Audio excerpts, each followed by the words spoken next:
It's JBrinson. I'm named after my daddy, but I look like my mama. It's Father Fridays. Maybe your kids are supposed to do that. What dreams do you have in your heart? What is something you feel like you're supposed to do? What's something you're set on doing but just can't find the time to develop and bring to fruition? We all have those big, hairy, audacious goals, but what if it's not for you to accomplish? Hey, here's a story without all the details. You know David, right? As in, yeah, David and Goliath. Yeah. After God had given David rest from fighting as a king, David seemed bothered by his living arrangements. It's interesting. He wasn't lacking. Actually, he was living lavish, right? But the presence of God dwelled in a tent. So he desired to build God a temple. This was a dream, something David deeply desired, and it seemed like a good thing. The idea of building a temple was a good thing, but God stopped it. God reminded David, "You've been a man of war. I want a man of peace to build this temple.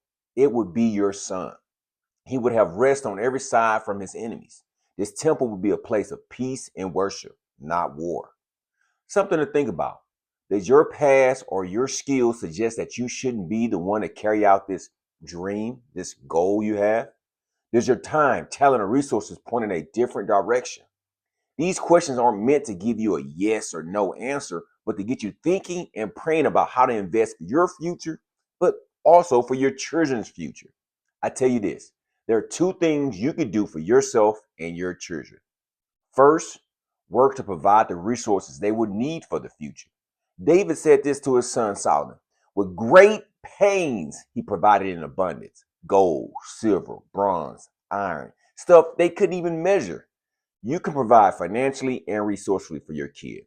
Secondly, and I think this one is even more importantly, David told his son something that applies to all our kids, whether they're building a temple, a career, or life of service. But before I tell you this, think about this. The temple Solomon built only lasted 400 years. It was significant, but it didn't last forever.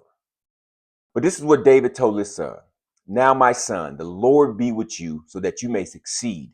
Only may the Lord grant you discretion and understanding. Then you will prosper if you are careful to observe the statutes and the rules that the Lord commands. Be strong and courageous. Fear not, do not be dismayed." These are the very words God said to a man named Joshua as he was preparing to go into a dreamland called the Promised Land.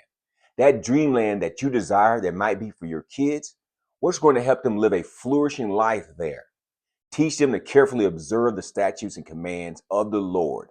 And in that, encourage them to be strong and courageous, not fearful, not shrinking back when trouble comes. You've heard that phrase, there's always something. Though not completely true, there is an op that is hoping you fail in that promised land. But living according to the statutes and commands of the Lord and being strong and courageous is a promise that God will always be with you. As a father, we all want to pass along riches, collections, and valuables.